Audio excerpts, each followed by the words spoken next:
jump right into it here. Afternoon, everyone. Welcome to the presentation, watching the watchers, analyzing URL, scanning solutions at scale.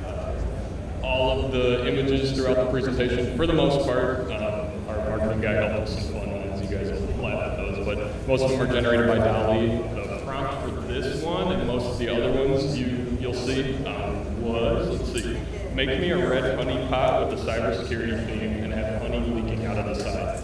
Did not spell honey right once throughout the whole presentation. So, yeah, quick about me.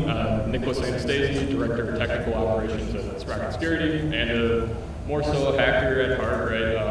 I really enjoy Python. A lot of this is Python work and then kind of some JavaScript stuff. Candy, most of my friends and family can attest to that. And really like running. Just did my first like marathon length run like a month ago now, so that's become a big hobby for me outside of all this. So before we dive into like the topic at hand, I kind of want to touch on a bigger idea in cybersecurity. It's a little bit of animosity between defenders and the red team, right? And I'm just going to go with it because I'm one of the red team guys. But you'll hear quotes kind of in the Twitter cybersecurity zeitgeist. Defenders only have to make one mistake for the red team to win. And while that is true to a certain extent, I think the blue team has a lot more money and a lot more tools that they're sitting on in comparison to us. You live and die by your data as a defender, right? You have your SIM, you have EDRs, everything is kind of feeding a central SOC, whereas I'll just jump to this slide here, and it's the great explanation, right? You're on the blue team, you've got all of these tools to work with and big budgets, whereas you find, especially in smaller consultancies or even red teams at giant enterprises, you're working with about $3.50, right? So dysfunctional open source tools, things you're having to fix and work on.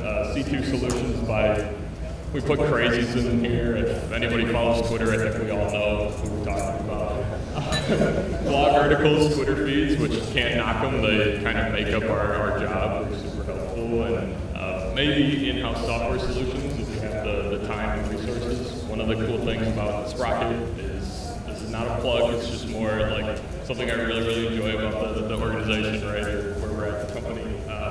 Get a lot of time for research and development, and we work with clients continuously. So when I work, right, I test against clients, we do some hacking, but we also spend a lot of time on research and development because things are changing so frequently. I think everybody in the room here knows that. We get to kind of cater to that and do some cool stuff. So coming up against all of those giant security solutions, the question is how do we take on that enterprise software, the giant CrowdStrike license, all these different things.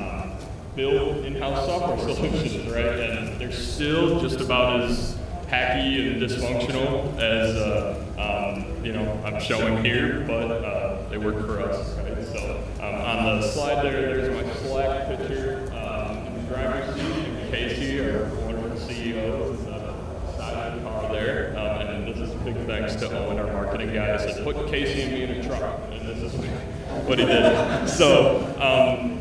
Then, with all that in mind, let's talk about why phishing sucks. Yep, there we go. It's gotten a lot more difficult. So the analogy I like to use, and if anybody was at Deep 608, I used it there. But big fans of Led Zeppelin or Bob Dylan, right? You sit now and you wish, man, I could have been there when he first performed, or I was in like a little nightclub watching him perform for the first time. Well, I wish I was a tester when they were sending out 100 phishing emails and getting 100 callbacks with their payloads. That is the day I dream for, right? Casey, here in the crowd, they talk about shell herding. They had so many shells coming in on social engineering engagements that they were like having to manage them differently. So kind of exciting, but not the case anymore, right? So the big question we're asking constantly now is why are my phishing emails landing in users' inboxes? And we ask ourselves that, but it hurts even more when you have to ask clients that, especially with our continuous testing. We do it quarterly or more frequently, and nowadays, one thing to keep in mind, in the past, when we're talking about the good old days with the Bob Dylan, Led Zeppelin first concert days, attachments were a thing, right? You could well, honestly, you could get a beacon out of Cobalt Strike, attach it to an email and send it to somebody, and it probably would. Nowadays, it's a big no-no to even create like a malicious document and throw it into an email and send it out the door, right? It's not going to make it past an email gateway. The message vulnerability that was talked about in Outlook a couple of weeks ago now was an exception, and the threat actors that did that focused on message files specifically because that's one of the only files that's still circulating internally at organizations. So what we do now is instead of attaching a malicious payload or something like that, instead we create a link and we either post our file there and we'll send it to the user, or we'll create a landing page. So we'll clone the G Suite login page or whatever it might be and stick that in an email. The attack path right now kind of looks like, great, I build a rapport, and then the user responds, and then eventually I get them on the lure and I send them a link, they click it and enter credentials. The thing that's tough, security solutions have gotten really good at scanning those URLs that you're inserting in an email. The great kind of example of this wonderful flow chart or graph here shows kind of how that process happens. So I send a phishing email, the link is identified in a phishing email, it's ingested by that email gateway, firewall, whatever is in place. They scan it, and they look for specific indicators to determine, right, if there's malicious content there, they might hash the Google login page and look for specific changes on your clone login page and the domain. They're like relatively complex, and then they determine based on that if they want to block you. And so So with all that in mind, right, how does that crawler itself work? When you send that email, the link's in there, they crawl it, access it. Very similar to bots in the real world. The analogy or thing I always reference, a couple of weeks ago saw a LinkedIn job posting for an anti-bot front-end developer at Nike because they get their shoes so often. People are buying thousands of pairs of shoes. Under the hood, the crawlers that access your links and scan them in emails work basically the same way. They use Headless Chrome. If anybody's unfamiliar, Headless Chrome is just that. It's Chrome without a GUI. So you can programmatically orchestrate Chrome to perform different actions. And the nice thing about that is you can render a full page. So in the past, right, scanning solutions and other crawlers, they just curl or make an HTTP request and then get the raw HTML. And they look at that for indicators now with Headless Chrome, and because attackers are getting more savvy to that, they've gotten very savvy to it, you have to actually fully render your web page to see what's there. Headless Chrome can do a lot of user clicks, interaction, form input, so if you wanted to access a login page,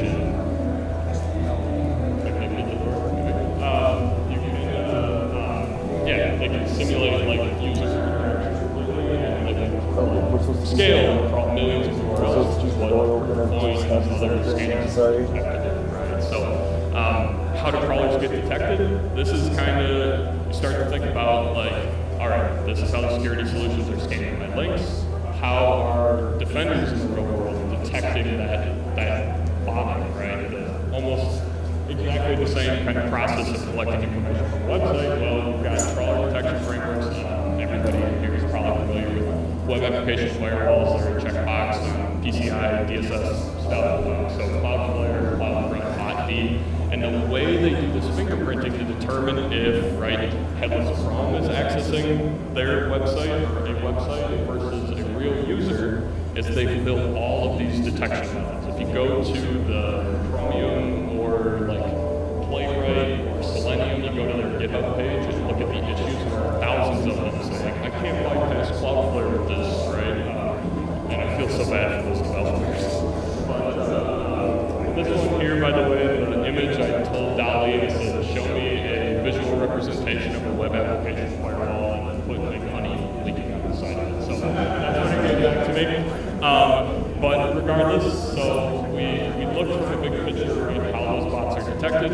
Under the hood, there's all of these different, like people review the source code of Chrome and said Headless Chrome does X, Y, and Z, and then people try to bypass that. It's really the same cat and mouse game between these crawler detection frameworks or web application firewall frameworks and the botters as it is like us trying to write payloads to bypass EDR. It's just back and forth and back and forth, and have a ton of appreciation for the guys that do it, as long as they're doing things properly, right? So how do we bypass those scanning solutions in phishing emails right now? This is kind of important to know because all of these are becoming antiquated and very easily detected nowadays. So HTML smuggling, won't go to it in too much depth. It's not what you guys are used to with the web application testing, port swigger, and you had all of that research. Instead, HTML smuggling, you take a file, you embed it in, or you basically support coded, encrypted, stored in JavaScript. Whole thing, Apache redirect rules, a project I wrote a long time ago did this. It's called Sneaky Proxy. Basically, when I send a link in an email, I put a reverse proxy in front of it, and I say if the IP that this request is coming from is associated with AWS or GCP, that's probably not an end user accessing my network. And then I'll skip over the last one because it's very, very anecdotal, but kind of neat. So all of this stuff, that was a lot of information, but basically, the problem that we were having with social engineering was I would get a user on the line, I'd send them emails back and forth, I'd even use the O365 like web interface instead of some automated method. By the time I went to send them a link that had a payload or a G Suite login page on it, it didn't land in their inbox. So it looks like I never followed up. The client would say something like, oh, we saw it blocked on our gateway because the URL that was being sent was getting detected somehow. And the security solution was blocking it for whatever reason. So you can say two different things, right? You can play the cat and mouse game between these security solutions and your URL, so you can try to figure out if I put an emoji in the title of the page, they might not detect it, or it could crash the headless Chrome instance. Or you can fingerprint the solutions that are crawling your phishing page the same way that web application firewalls fingerprint bots crawling the Nike login page or whatever it might be. So what HTTP is, a honey home-baked solution, is a framework we wrote in Fast API, and it uses a little bit of JavaScript and has Elasticsearch on the back end for a database. What went ahead and did, right, or actually, trying to see where it makes most sense to explain this, right? So, just for anybody who doesn't know, real quick, ChatGPT gave this to me.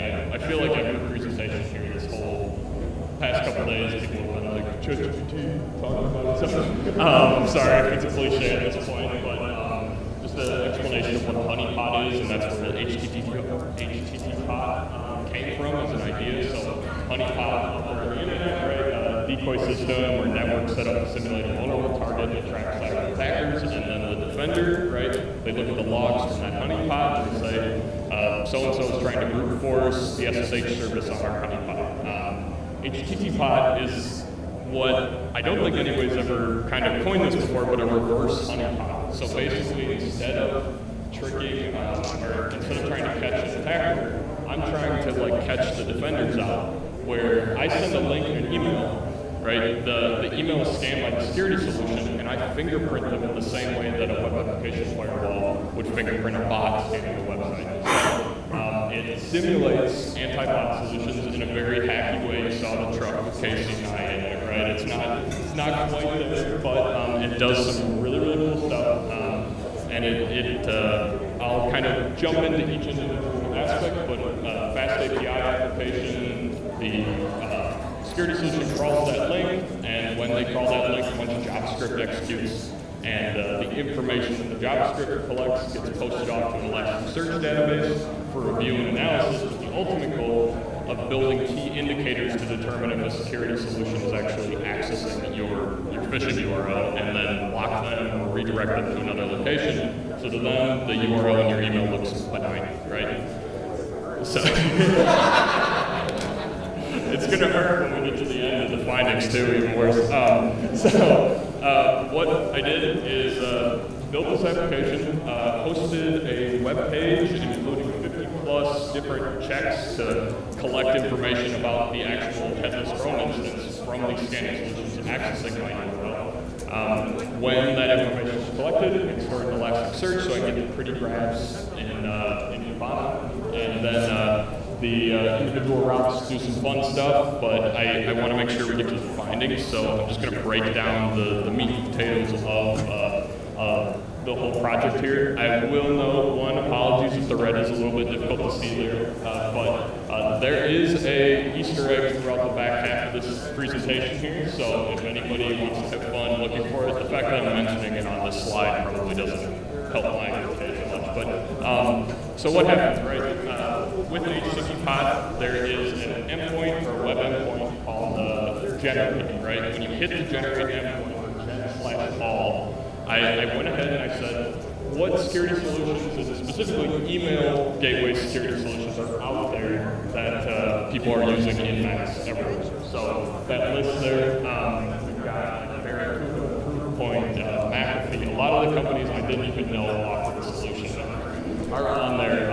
And then in addition, we've got VirusTotal and URL scanning, and only publicly free platforms that you can ask to scan a URL. Just keep that in mind, right? At least as far as I could tell, that also have an API that you can very easily. So when I hit that generate all endpoint, a unique URL similar to the ones shown there are spit out in a JSON array. There is a provider, so the goal of this array is to generate a URL with unique values that whenever it gets submitted to a platform like this, I can track it, right? I can say, are you scanning this UUID uniquely and only once, or is it being accessed multiple times over the course of weeks or months? But we've got our provider, so I know who this URL is going to be sent to, and I'll show you guys on the submit how this actually happens or gets translated.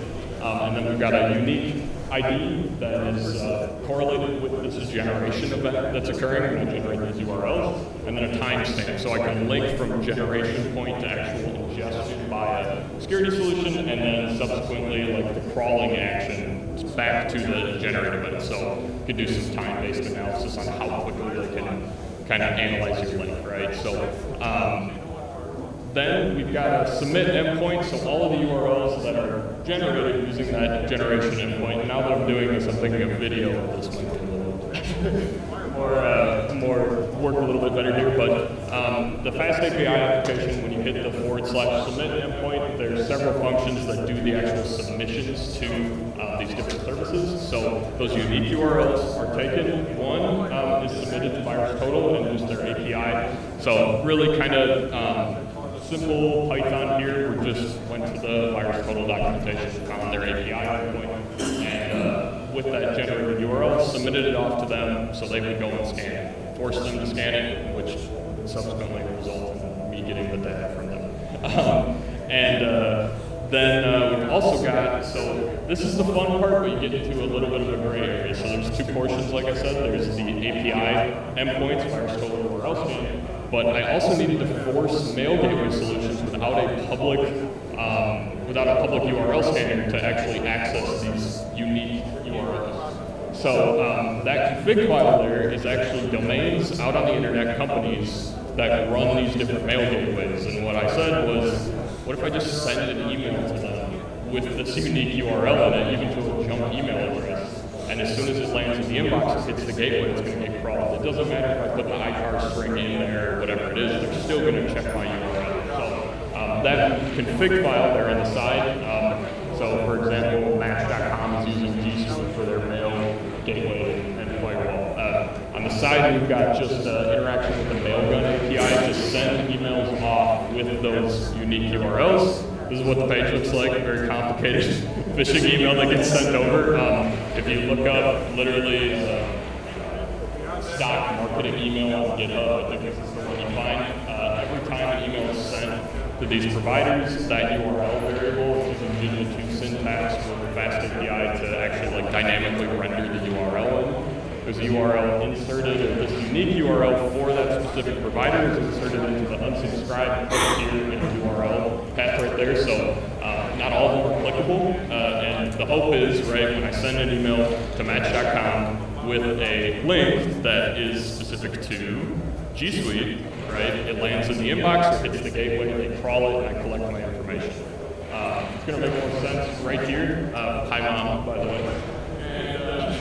So when the users go to that link in embedded in the body of the page, it's really just a blank page. They crawl to the link, and a bunch of different JavaScript is actually executed to collect information about the solution or whatever whatever the headless Chrome instance is actually doing to crawl that page. So there's a bunch of great examples at the end of actually what the key indicators were, but just to kind of give you some thoughts on what these checks are doing, because there's a large number of them. One, for example, is checking to see if local debugging ports are open for Chrome. So it actually performs a local port scan of the server that's accessing me, so I can see if any are there. It also looks for like ADB debugging ports that you can see on Android or restricted Android instances. It will look at user agent headers. It'll look at TCP mismatches, and I'll explain that in a little bit.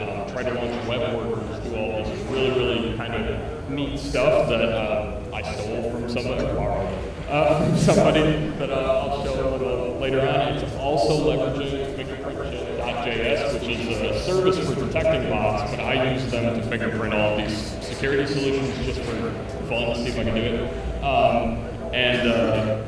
So let's skip on here.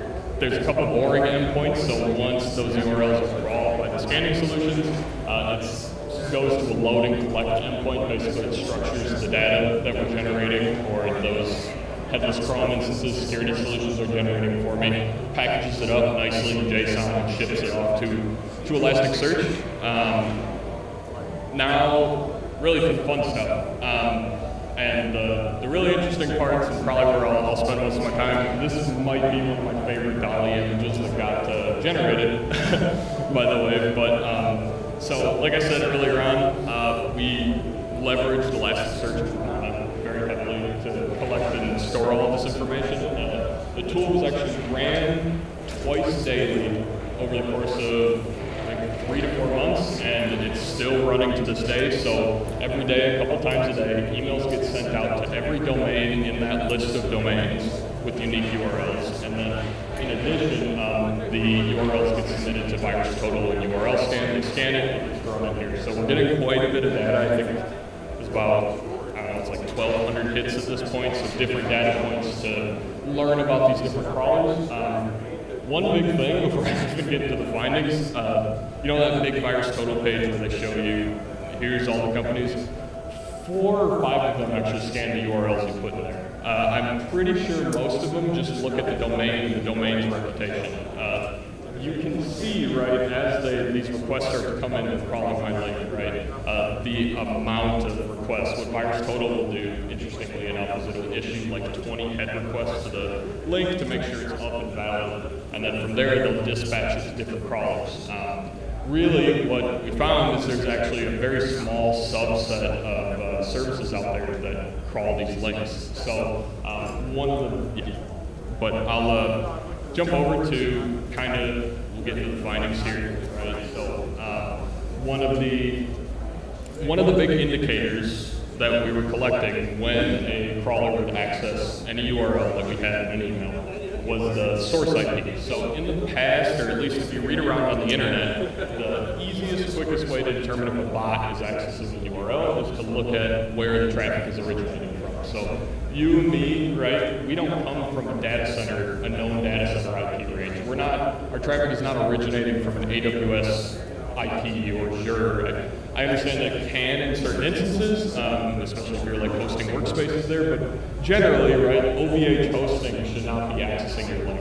So when we look at the amount of results that came through here, there was actually only one company, and we'll talk about CenturyLink, that range there, but there was only one company originating from source IPs that weren't associated with the data center. So in theory here, right, all I really have to do if I want to block a security solution from scanning my page, or at least to clean up maybe 75% of them from getting to my phishing page, is to check where the source IP is coming from and redirect anybody who's coming from Google's like hosting infrastructure.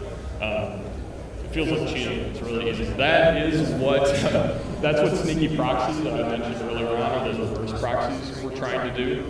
This way we're getting a little bit more intelligent about it, but that's kind of one of the de facto methods right now, is to look for stuff like this. So this isn't like groundbreaking information here as much as, yeah, I'm not going to call my other slides groundbreaking. The more interesting thing is, and this was popularized by, has anybody heard of POF before? P0F? It's an older TCP connection fingerprinting tool. No hands. So, there we go, one hand. Back in the day, right, I believe it was kind of the same developers as Nmap, or somebody spun off from there. If I'm wrong, you can tell me afterwards. There was a method, right, when a TCP connection is initiated to any port, service, whatever it might be. There's special indicators about that network connection that are being made that can be linked to a certain operating system. So POF back in the day, what it did is it collected fingerprints for large numbers of different operating systems and their TCP connections that they were making. And if anything connected to POF, it could say with a very high confidence that it was a Microsoft Windows 7 system connecting and it was on this version. So you can get like super specific with it. You can also look for Android systems, whatever it might be. So what somebody has written since is a tool called Zardax. I don't like saying it. It's like having to mention SoxCon the other night. But what Zardax does is it basically is a framework for looking at the TCP connections that are coming inbound to an HTTP server, the web server, and then comparing the TCP fingerprint of that connection to the user agent that's being reported by the web request. So what you'll see with a lot of these crawlers, they're not dumb, right? They will send their user agent to a Windows system, because I could just redirect Linux or something in my user. I could say if a user agent has Linux in it, redirect it, headless crawler would have that by default. So they go ahead and change it. But what you can do is look for a TCP mismatch, right? And this is like super interesting to me anyways. So what you'll see is they'll report that they're running as Windows, but the TCP fingerprint that's being initiated, or the TCP connection being initiated is associated with Linux system. So you know they're lying about who they are. So one of the big things we found here, right, is VirusTotal, Symantec, really kind of bad. You would think, oh, these other guys are doing it right over here. No, they're just saying that they're Linux. They're not even lying about it. So that's kind of interesting. And Symantec bounces around. So this one is really interesting. Found that a large majority of the connections or TCP connections being made to the HTTP pod landing page were lying about who they are under the hood. So they're saying they're Windows, but they're actually Linux. And that's enough to say, right, my end users, no end users that were phishing day to day, unless you get a really fun company to work with, are using Linux as their workstation. So this is another big indicator that a bot is crawling a phishing link versus, right, a real-life user. Another neat thing, and not as much of an indicator, it's also one of the older methods, but right, we're located in the U.S. When these crawlers would access the links, right, you could associate that IP with geolocation. Pretty simple stuff, but you look at some of these providers, and most of them are U.S. VirusTotal is an interesting beast in and of itself, and we can talk about that in a little bit. But URL scan, for example, is exclusively going to be European countries with OVH hosting. So what you can say is an added level of protection on your phishing links. In theory, right? Any request that's coming from an IP that's outside of the U.S., just block it, redirect it. So it's simple. It's not always going to work that way, and we'll look at it a little bit more later. But overall, companies seem actually relatively consistent with this. They probably can dynamically choose the location that the request is coming from based on the submission user. I think it'd be something like that. But and then this is my favorite thing out of all the research. And it's a little bit complicated. So in addition to all that stuff that we found, in browsers, right, you have a thing called web workers of JavaScript. And one of our front-end devs is in here, and he might like tear me up at the end and explain this wrong. I'm hoping I know. But with web workers, right, it's like a containerized or separate thread that you can launch with JavaScript in the browser. So you can tell Chrome, right, when a user loads this page, spin up a web worker so we can run some extra code over here, and then we can kind of push it back to the main thread and use it. With web workers, they actually report the platform that they're running in, so it's a web worker platform string. Now, when I report my user agent, just like I mentioned earlier, right, the user agent will say Windows 10, Edge, whatever it is. But there's no line in your web worker platform string. Which is kind of something that's a funny sentence. Probably never been said. What ends up happening when a user would, or a security solution would crawl my link, I would say, spin up a web worker and return data from it. And I'd ask it specifically to return the web worker platform string. So there's a bunch of different things you can ask it for, like the user agent of the web worker. You can ask it for the operating system version, I think. But the platform is what tells you if it's Linux, right, or Linux ARM system. That little sliver right there, by the way, is Google. They seem to do a lot of their crawling with Android systems. So they spin up headless Chrome. They must be really good at virtualizing it internally because it's cheaper and more effective for them to do it at scale. But regardless, if you look here, out of all the security solutions that crawled this link, the thousands and thousands of them, not a single one lied about the platform that they were running on. So they all, and as far as I know, it's actually not possible in the current version of Headless Chrome to do that. I might be wrong, there might be other methods, especially because the latest version of Headless Chrome tries to, it's a little different, but, so you can bypass, basically what this is saying, you can bypass every security solution under the sun crawling your URLs by spinning up a web worker, asking for its platform, and if it contains the word Linux in it, go away. And so it's about maybe 10, 15 lines of JavaScript to bypass every single one of them, which we'll talk about some sources, but there's actually a guy, it wasn't about kind of bypassing security stuff, but that said this would be the indicator for years to come, probably 2-3 years ago, and he kind of seems to actually be right. So with that all in mind, I want to talk about my favorite security solution, scanning my URLs throughout this entire process. This is not a pretty Kibana graph, but proof point's interesting. So it looks like, at least from my perspective, they bought a residential IP range to scan all these URLs from, but unfortunately, they leave Headless Chrome in their user agent. So no matter what, they went to all this effort to hide where their traffic was originating from, but they didn't really try to hide anything else. It seems to be, you can kind of start to learn about the internal processes of these security companies by looking at the maturity of these different products, right? Microsoft and Google seem to be not great at this, but getting relatively good at kind of checking for this sort of stuff. Not great still, but Proofpoint, it almost feels like an afterthought tacked onto their product. And while Proofpoint's email gateway there to check for phishing emails is excellent, this process right here definitely leaves a lot to be desired.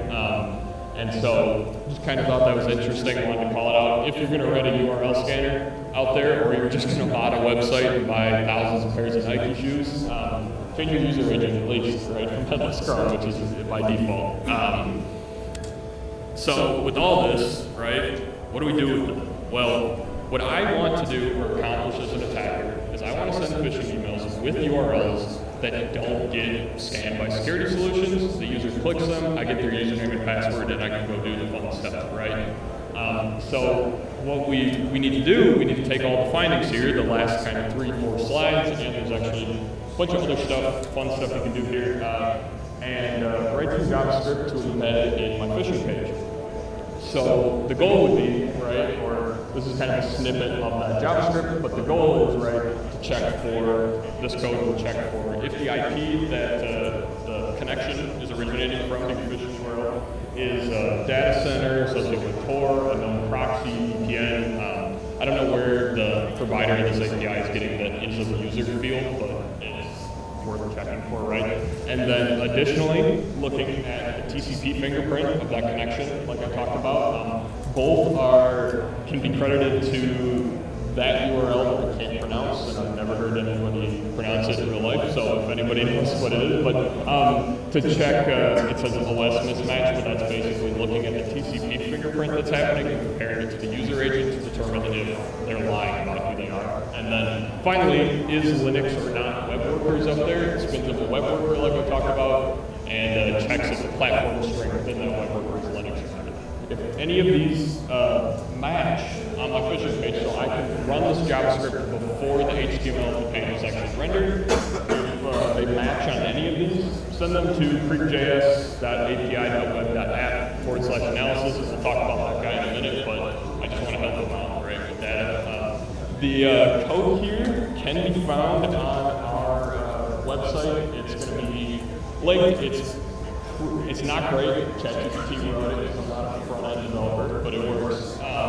The APIs there, they get rate limited and that sort of thing, but it's a cool proof of concept. So anybody here who's actually, you guys are doing testing and you want to leverage this information, that's a place you can start working.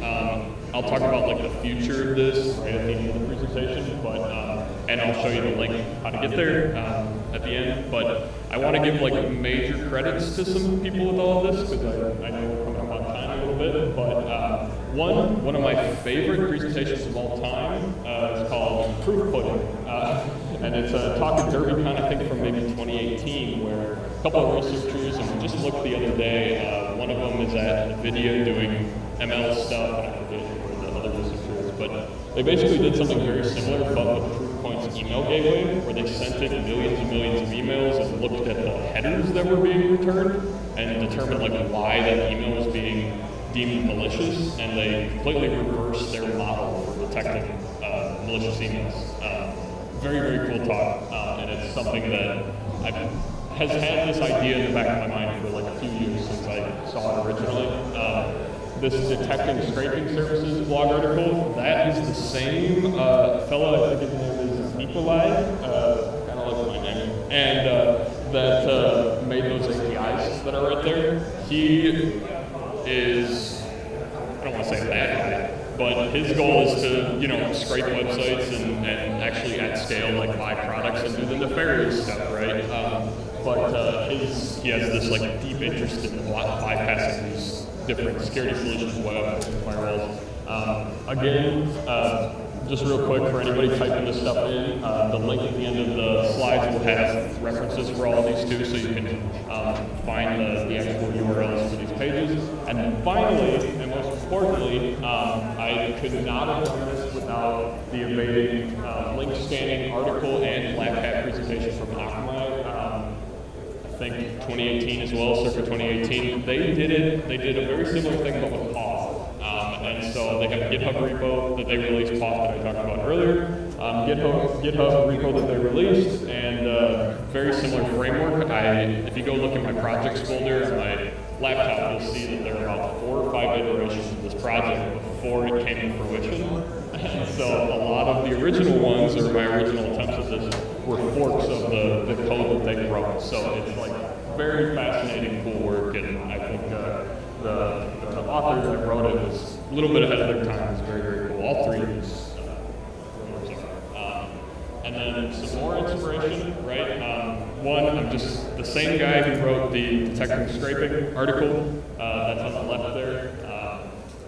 The website's awesome. We pass it around internally all the time. You find nuggets on there that, again, you like never thought of before.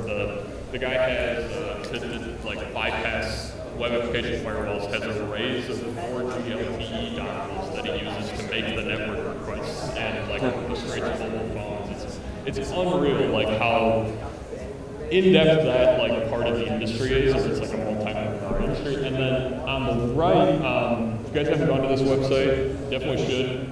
It's a little odd. It's a framework called CreepJS.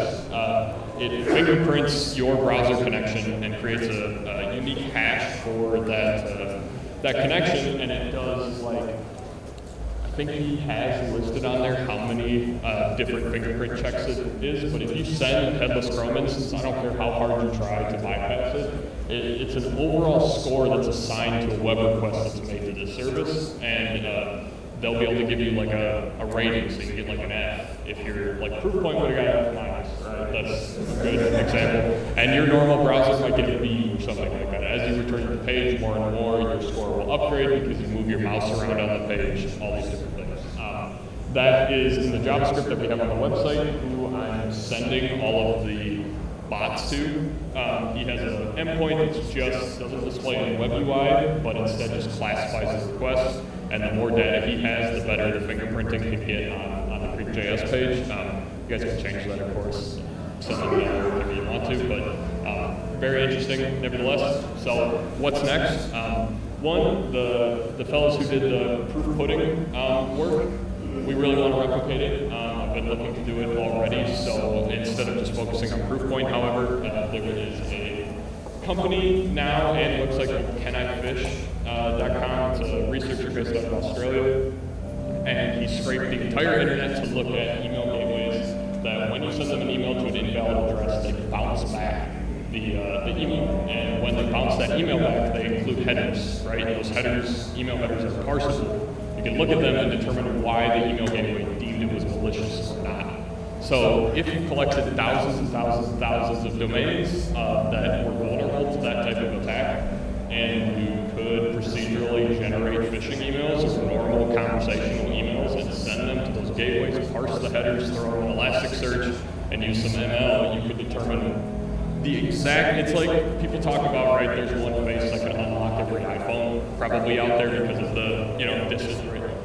Same sort of thing. There's probably one thing you can do with phishing emails that'll bypass every single one of them, and that's the ultimate goal here, right? At Sprocket, we don't want to worry about phishing anymore. I just want to send my email, and I want it to work and land in the inbox. I want the failure to be on the part of me as the tester to create my pretext properly, not worrying about the security solution.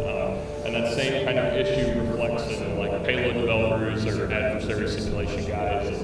It's a lesson you can do the same thing here with payload development. It really can expand into anything, and the cool part is, again, in Sprocket, right? We have to do this continuously. So I can collect this data at scale over time at like massive scale, look at this data, and then not only can you bypass these security solutions once, you can bypass them continuously as they become wise to these sort of bypass techniques.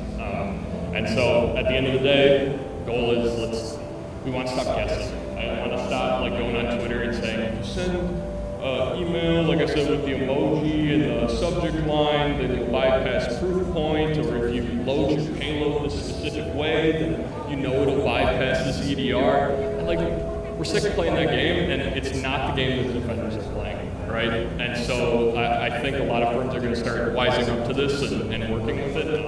I think a lot of the internal red teams with more resources than smaller consultancies or consultancies in general have probably have already started moving this way. But we need to have the data that the defenders do, because I'm sure that advanced persistent threats are very, very skilled threat actors out there who, tons of resources, are doing the same exact thing. This can be expanded to password spraying, right? So how O365 detects me password spraying their endpoint, and additionally, the JavaScript that's used here, and one of the more dangerous use cases for it is if you have your C2 and it's communicating over HTTP, and you stick this JavaScript on that page, right? The crawler for CrowdStrike or whatever it is to determine if that's malicious or not, it can bounce it. So not only is this applicable to emails, but it's also applicable to C2 frameworks, and it's extremely powerful for that reason. Additionally, I think if anybody does take the JavaScript we have on the site and expand on it, it's a secret gist on GitHub, so it's not, let's keep it close to our hearts, everybody in this room, if we can hold on to it for a little longer until I have to modify it, that'd be awesome, but I did want to share it with everybody. But if anyone makes any improvements or has any ideas here with it, would love to talk, because we kind of have an internal version that we'll use, and has a lot more checks and stuff that we'll use as phishing links and emails. But I think there's a lot of potential here to include CAPTCHAs, use Cloudflare. I could just go on and on with it. It's very, very interesting. So thank you for watching. We're at 45 minutes. And if you guys want to access the presentation, so the PDF version of this is here, or additionally get that code or links to the references that I talked about throughout the presentation, they're all going to be on that page. And so, and then there's me in a helmet up in the corner that I did not realize that was there. But yeah, any questions from anybody in the crowd? Yeah, go ahead. Could you tell us your success rate prior to your research, your success rate after the research, and what your recommendation for the blue team is after you did it? So, I'm going to be honest, I can't tell you our research before and after, because up until I started doing this, I wasn't thinking about offensive security in the same way. So this has changed a lot of my thinking, right, where I'm like, collecting data about our campaigns in this fashion is actually really important. The guys in the proof pudding talk actually talk about this, like, index, where they say, like, you know, red teams over time with their engagements need to be collecting success and failures. And so I really am starting to leverage that. I would say the rate of success is higher, not significantly, right, because we still have to tackle the email gateways. To answer the question about defenders or what they can do, call up your gateway or your provider and tell them to fix this. That's about the only option you have. I would assume there's other solutions out there or products specifically for this that could be leveraged, but the fact that VirusTotal scanning these links, like every provider in there isn't capable of working around this, says to me that this is like an industry-wide problem. So, any other questions? Yeah.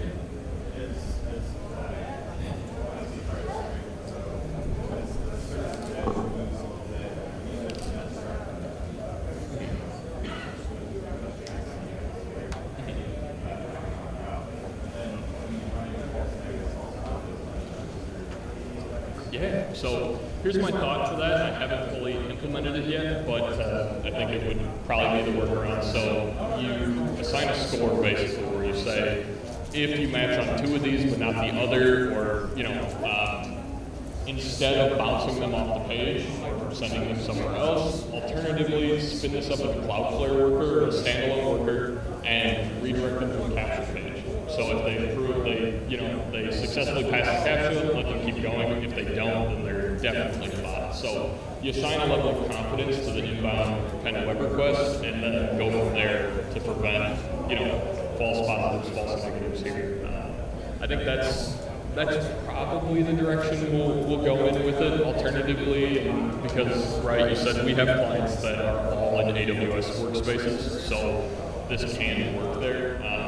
I think you tailor to your environment a little bit, so your target client, and then additionally, there are a ton. I'm not going to release the data that I've collected here, but these are not the only 3 indicators to finance. Right? We want to leverage this stuff for as long as we possibly can. So definitely.